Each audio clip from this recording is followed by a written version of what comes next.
Hello students, आज हम इस वीडियो में क्लास 4th के चैप्टर नंबर 4 की स्टडी करेंगे जिसका नाम है वेदर्स, सीजन्स एंड क्लाइमेट। हमारा मौसम जो होता है और हमारा क्लाइमेट जो होता है, बार बार आप देखते हो कि ये चेंज होता रहता है। तो वो किस सिचुएशन के हिसाब से चेंज होता है, कैसी वेदर की कंडीशंस होती है, कैसे सीजन्स जो है हमारे आते हैं और क्लाइमेट्स में जो जो चेंजेस आते हैं वो किस तरीके से होते हैं, इसके बारे में हमने डिटेल में इस चैप्टर में स्टडी करना है। Weather means how hot, cold, sticky और rainy a day is. Weather का मतलब होता है कि एक दिन जो है वो किस तरीके का है, गर्म है, ठंडा है, स्टिकी मीन्स चिपचिपा सा महसूस करवाने वाला है, या फिर रेनी सीजन है। We can also say that the weather of a place on a day is the collection of the air around the place on that day. हम ये भी बोल सकते हैं कि एक दिन का वेदर जो है वो क्या है कि कंडीशन ऑफ एयर, हवा की कंडीशन है जो एक जगह के ऊपर इकट्ठी हुई पड़ी है। When the weather is somewhat the same over weeks, जब एक वेदर जो है कुछ दिनों के लिए सेम रहता है तो हम उसको क्या बोल देते हैं, सीज़न। जैसे आजकल क्या है कि सेम वेदर डेली रहता है, ठंडा मौसम रहता है, तो इसको हम कौन सा सीज़न बोल देते हैं, winter season. And the kind of weather a place generally has is it's climate, और जिस तरीके का वहाँ पे वेदर नॉर्मली रहता है उसको हम उसका क्लाइमेट भी बोल सकते हैं। Why do the season change, अब ये सीज़न जो है वो चेंज क्यों होते हैं, and why are climates different, और ये क्लाइमेट हर जगह का अलग क्यों होता है, इसके बारे में पढ़ेंगे। वाई द सीज़न चेंज, अब पहला क्वेश्चन है कि सीज़न जो है वो चेंज क्यों होते हैं। थिंक ऑफ एन ऑरेंज, एक ऑरेंज के बारे में आप सोचिए। It is a bit flat at the top and bottom, ये टॉप और बॉटम से थोड़ा सा फ्लैट है। And bulging in the middle, और मिडल से ये थोड़ा सा बल्जिंग है यानी कि फूला हुआ है। That is what the earth is like, इसी तरीके से हमारी धरती है। Now imagine a circle going around the middle of the earth like a belt. अब यहाँ पे एक सर्कल जो है उसके मिडल से आप इमेजिन कर लीजिए कि धरती के मिडल से इस तरह से निकल रहा है जैसे उससे बेल्ट क्रॉस करती है। यहाँ पे देखिए ये लाइन इस तरीके से, ठीक है। We call this imaginary circle the equator. अब ये जो सर्कल मैं बता रही हूँ यहाँ पे ये दिखाई दे रहा है, इस सर्कल को हम इमेजिनरी सर्कल भी बोलते हैं, और दूसरा नाम इसका क्या है, equator. The equator divides the earth into two halves, ये इक्वेटर हमारी धरती को दो इक्वल हाफ्स में डिवाइड कर देता है। The northern hemisphere and the southern hemisphere. We are in the northern hemisphere, अब हम कहाँ पे रहते हैं, हम नॉर्थन हेमिस्फीयर में रहते हैं, ठीक है। वी आर हेयर, तो ये हमारा इंडिया है, okay.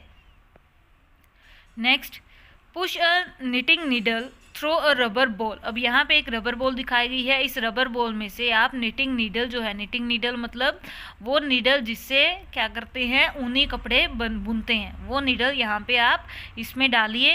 And let is pass through the other and, तो इसको एक कॉर्नर से आप डालिए और दूसरे कॉर्नर से इसको निकलने दीजिए। Hold the top of the needle, needle की टॉप को पकड़ के रखिए। टिल्ट इट अ बिट, और थोड़ा सा इसको टिल्ट यानी कि टेढ़ा करिए। एंड टर्न द बॉल, और बॉल को घुमाइए। This is the way the earth rotates about an imaginary line, यही तरीका है जिसपे हमारी धरती जो है इस इमेजिनरी लाइन के ऊपर गोल गोल घूमती है, इसी तरीके से। We call this imaginary line the axis of the earth. अब हम इस इमेजिनरी लाइन को जिसके आसपास हमारी धरती गोल गोल घूमती है, इसको हम बोलते हैं एक्सिस। यहाँ पे आप देख सकते हैं एक्सिस बनी हुई है, यहाँ पे ये इमेजिनरी लाइन जो है क्रॉस करती हुई दिखाई दे रही है, इसके अराउंड हमारी धरती रोटेट करती है। The axis passes through the northmost and the southmost point of the earth। ये एक्सिस जो है वो नॉर्थमोस्ट से, नॉर्थ पोल से साउथ पोल की तरफ पास करती है। These points are called north pole and south pole, तो इस पॉइंट्स को हम बोल देते हैं north pole and south pole. यहाँ पे क्लियरली आप देख सकते हैं, यहाँ पे इस कॉर्नर पे है नॉर्थ पोल एंड इस कॉर्नर पे है साउथ पोल। उसके बाद we know that the earth does not only rotate about its axis, हमें ये भी पता है कि धरती जो है अपनी इस एक्सिस के ऊपर ही नहीं घूमती है। It also revolves around the sun, ये सन के आसपास भी रिवॉल्व करती है, गोल गोल घूमती है। The path the earth takes while revolving around the sun is called its orbit, वो रास्ता जो ये फॉलो करती है सन के अराउंड घूमने के लिए, इस तरीके से गोल गोल घूमने के लिए, उस पाथ को हम इसकी ऑर्बिट बोलते हैं। Next, the season change because the earth revolves and because the earth's axis is tilted to its orbit। अब फर्स्ट क्वेश्चन आपका बनता है कि सीजन क्यों चेंज होते हैं, तो उसका आंसर यही है, the season change because the earth revolves and because the earth's axis is tilted to its orbit। Season change होते हैं क्योंकि धरती हमारी गोल गोल रिवॉल्व करती है और इसकी जो एक्सिस है वो थोड़ी सी टिल्टेड है। देखिए ये एक्सिस थोड़ी टिल्टेड है ना, टेढ़ी है थोड़ी सी, इसीलिए। These two things make different parts of the earth tilt towards or away from the sun at different position in the orbit. See the picture. This makes season change. अब क्या होता है कि अगर ये टिल्ट हुआ पड़ा है तो सूरज के हिसाब से इसके एक साइड पे रोशनी होगी, दूसरी साइड पे अंधेरा होगा। तो यही जो है हमारे दिन और रात भी बनाते हैं और इन्हीं चेंजेस की वजह से हमारे सीजन्स जो हैं वो भी चेंज होते हैं। यहाँ पे आगे डायग्राम में क्लियरली पढ़ते हैं हम। See the picture. यहाँ पे देखिए क्या हो रहा है, नॉर्थ पोल मंथ है मार्च का, एंड क्या हो रहा है यहाँ पे, मार्च में नॉर्थ की साइड पे स्प्रिंग मौसम रहेगा और साउथ में ऑटम रहेगा। स्प्रिंग क्या है, बसंत का, और ऑटम क्या है, पतझड़ का। उसके बाद दिसंबर में आते आते क्या होगा, चेंजेस आएंगे। नॉर्थ में विंटर्स रहेंगे और साउथ में समर रहेंगे। उसके बाद नॉर्थ जोन में सितंबर में क्या होगा, ऑटम, और स्प्रिंग में क्या होगा, साउथ में होगा स्प्रिंग। ठीक है, इसी तरीके से ये देखिए सर्कल किस तरीके से घूमता है, इधर से इस तरीके से। सबसे पहले मार्च का मंथ है, उसके बाद जून, सितंबर एंड दिसंबर। आप ये क्लियरली देख सकते हैं कि किस तरीके से हमारे मौसम जो है चेंज होते हैं, कि धरती के किस एंड के ऊपर कौन सा मौसम चल रहा होगा किस महीने में। नेक्स्ट है व्हाट हैपन्स इन जून। जून में अब ऐसा क्या होता है कि जून में हमारे जो धरती है नॉर्थ में समर रहती है और साउथ में winter. In June the northern hemisphere is tilted towards the sun. तो ये जो नॉर्थन हेमिस्फीयर है, ये सेंटर में सन दिखाया गया है, ये नॉर्थन हेमिस्फीयर ये है, ये सन की तरफ थोड़ा सा मुड़ा हुआ होगा और साउथ जो है वो थोड़ा सा बाहर होगा। जब सन जो है, जब नॉर्थ पोल धरती का सन की तरफ मुड़ा हुआ है, झुका हुआ है, उस तरफ क्या होगी, ज़्यादा रोशनी पड़ेगी, तो वहाँ पे ज़्यादा गर्मी रहेगी।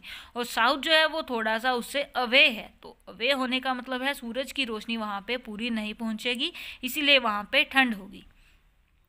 Look at the drawing and you will see the more. अभी हमने ये देख ही ली है। So as the earth rotates place in north hemisphere remain in the sunshine longer. That means the days are longer than the nights in the northern hemisphere. More sunshine means more heat. तो इसी तरीके से आप देख सकते हैं कि यहाँ पे ज़्यादा सनशाइन होगी। ज़्यादा सनशाइन होने का मतलब है कि दिन में क्या होगा, यहाँ पे ज़्यादा गर्मी होगी और दिन जो है बड़े होंगे। और जहाँ पे कम सनशाइन होगी, सूरज की रोशनी कम होगी, वहाँ पे दिन छोटे और रातें लंबी होगी और दिन में ठंड भी होगी। ठीक है, तो इसी तरीके से यहाँ पे जून का जो एरिया है वो पूरी तरह से एक्सप्लेन किया गया है, जो मैंने आपको अभी बताया है। Next, the southern hemisphere is tilted away from the sun. वही जो मैंने आपको बताया कि वो साउथर्न हेमिस्फीयर जो है सन से थोड़ा दूर है।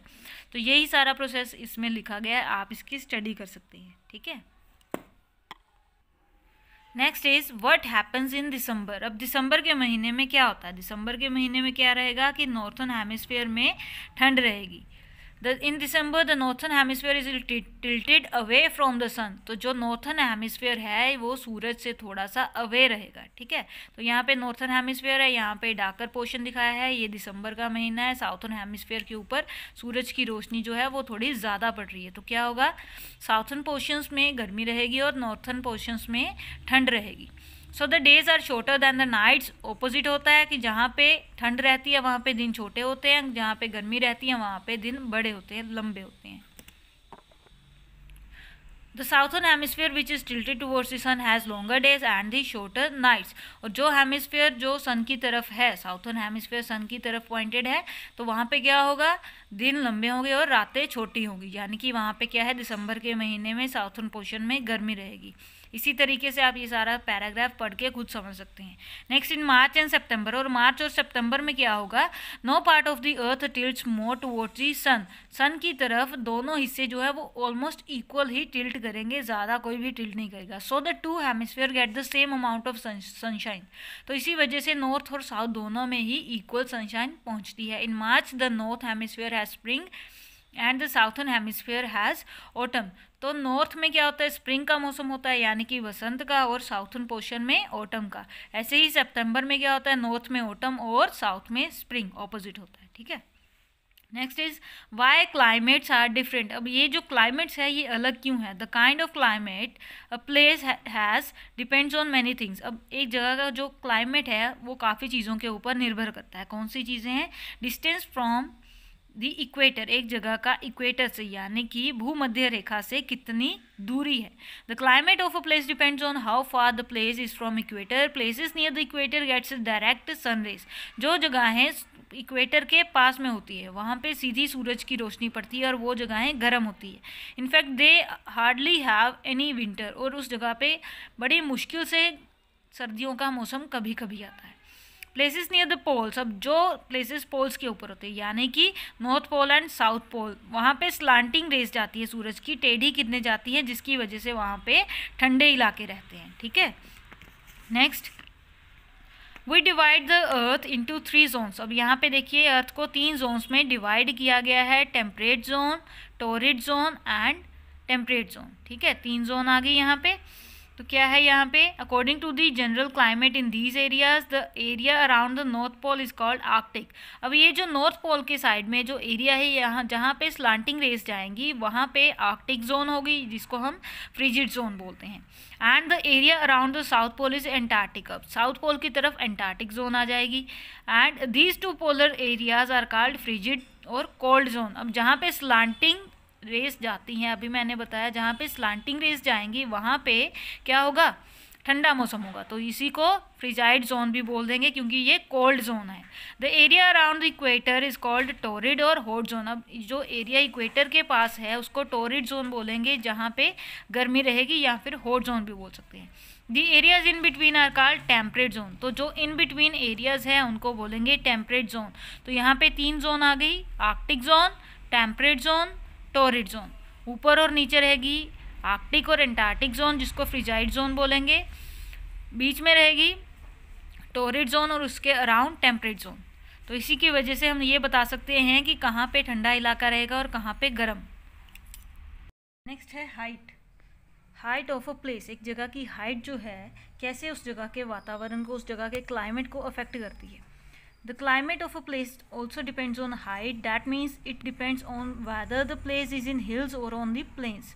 अब ये डिपेंड करता है कि जो जगह है, जिस जगह का हमने क्लाइमेट चेक करना है वो जगह हिल्स के ऊपर है या फिर प्लेन्स यानी कि पहाड़ियों वाले इलाकों में आती हैं या फिर नॉर्मल प्लेन एरियाज़ में आती है जहाँ पे हम रहते हैं। The air gets cold as we climb higher. जैसे जैसे हम ऊंचाई पे जाते हैं तो हवा क्या होती है वहाँ पे ठंडी हो जाती है, जिसका मतलब ये है कि हिल्स का एरिया जो क्या होगा कोल्डर होगा। That is why people go to hill stations for their summer holidays. इसीलिए लोग जो हैं गर्मियों की छुट्टियाँ बिताने समर हॉलीडेज़ के लिए हिल स्टेशंस में जाते हैं। These places have a temperate climate which is cooler than the warm climate of the rest of the country. इस जगह के ऊपर क्लाइमेट कैसा होता है, टेम्परेट जोन वाला। टेम्परेट जोन में हमने ये किया था कि वहाँ पे ना ज़्यादा गर्मी रहती है ना ज़्यादा ठंड रहती है। इसका मतलब ये हुआ कि इंडिया के या फिर किसी भी कंट्री के बाकी के इलाकों से जो हिल्स वाला एरिया है वो थोड़ा सा बेटर होगा, वार्म नहीं होगा। बाकियों के एरियाज जो है वो वार्म होंगे हॉट सीजन में यानी कि समर सीजन में। In the high mountains the climate is very cold through out the year. जहाँ पे ज़्यादा ऊंची पहाड़ियाँ होती हैं वहाँ पे क्या है पूरे साल माउंटेन्स वाले एरियाज़ में क्लाइमेट जो है कैसा रहता है, कोल्ड, ठंडा रहता है।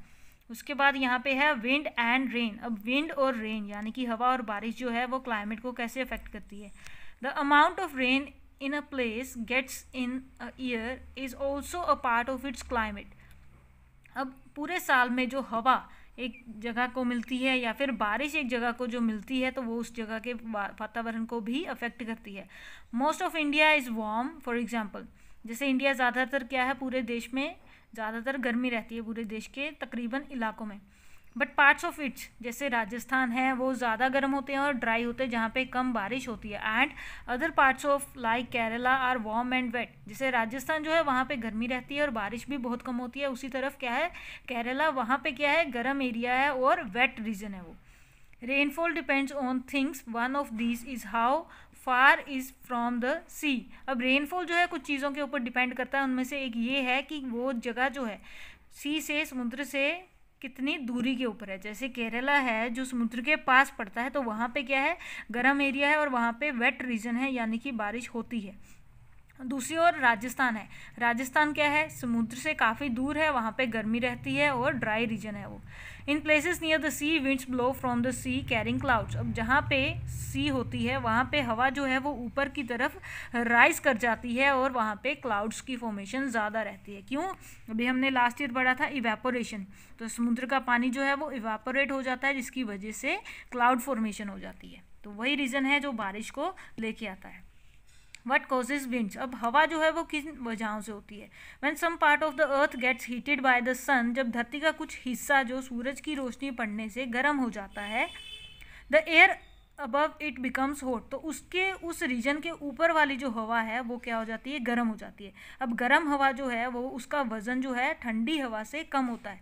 Hot air is lighter than cold air so it rises. अब हल्की हवा होगी तो हल्की हवा क्या करेगी, राइज करना शुरू हो जाएगी। देखिए यहाँ पे सूरज की रोशनी जब पड़ेगी तो ज़मीन गर्म होने की वजह से वहाँ की जो हवा है वो गर्म हो जाएगी और गर्म हवा जो है जल्दी राइज करती है तो धरती के ऊपरी हिस्से में वो जाएगी।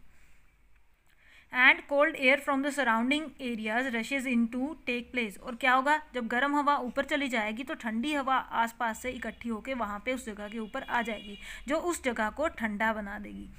That is how winds blow. इसी तरीके से हवा जो है वो ब्लो करती है। कैसे?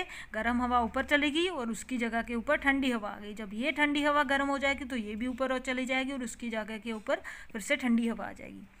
This is how winds blow. Places near the sea gets cold sea breeze. अब जो जगह सी के किनारे होती है वहाँ पे ठंडी हवा चलती है, so they are not very hot. इसी वजह से वो जगहें गर्म नहीं होती है।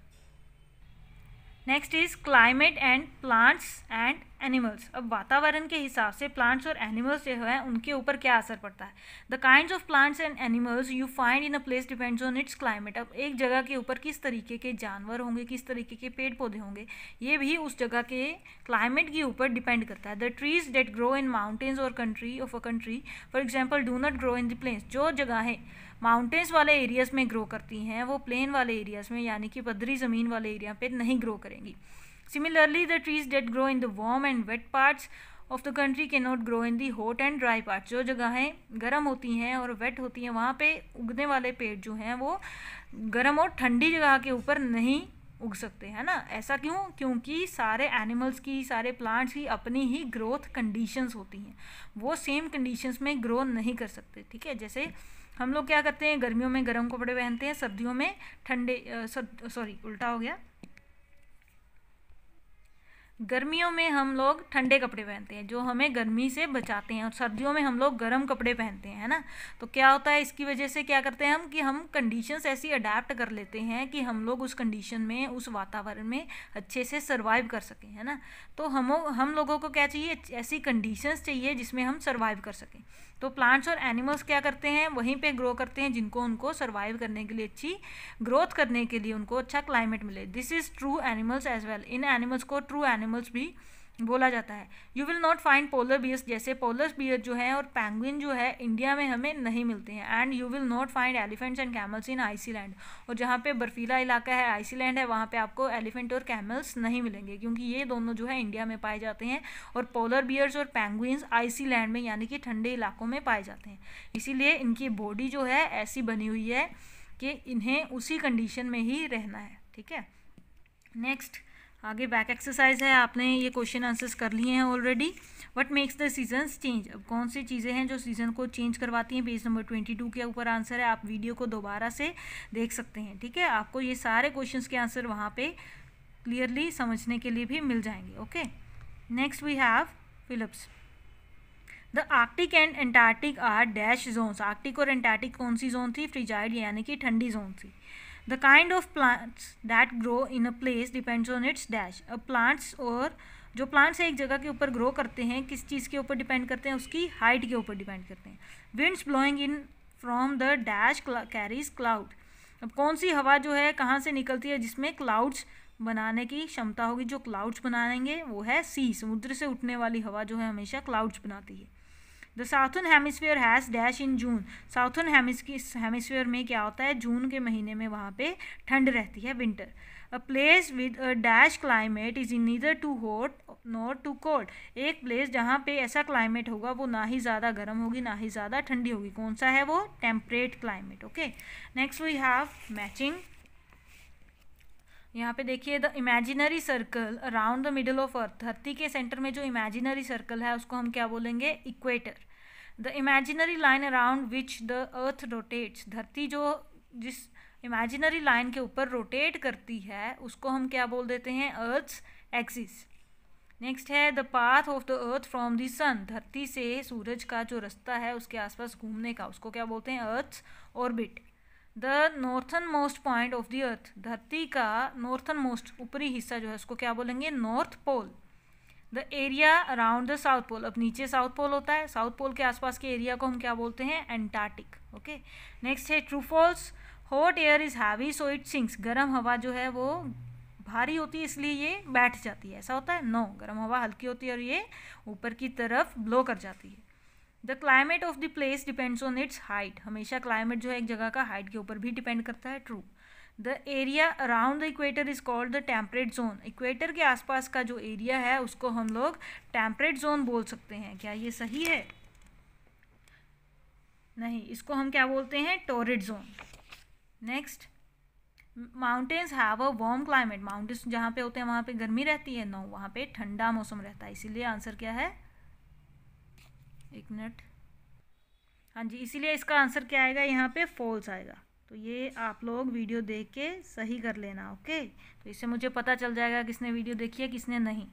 Next is direct rays give more warmth than the slanting rays, अब जो डायरेक्ट रेज आती है, सूरज की सीधी किरणें होती हैं, वो ज़्यादा गर्मी देती हैं टेढ़ी किरणों से, यस, आंसर इज ट्रू। तो यहाँ पे आप लोगों ने क्या करना है, mountain have a warmth climate, mountain जो है वहाँ पे गर्म क्लाइमेट होता है, नहीं, आंसर क्या आएगा इसका, फॉल्स। तो आपको ये एक करेक्शन आपके कॉपी के ऊपर, बुक के ऊपर करनी है, ओके। Thank you students.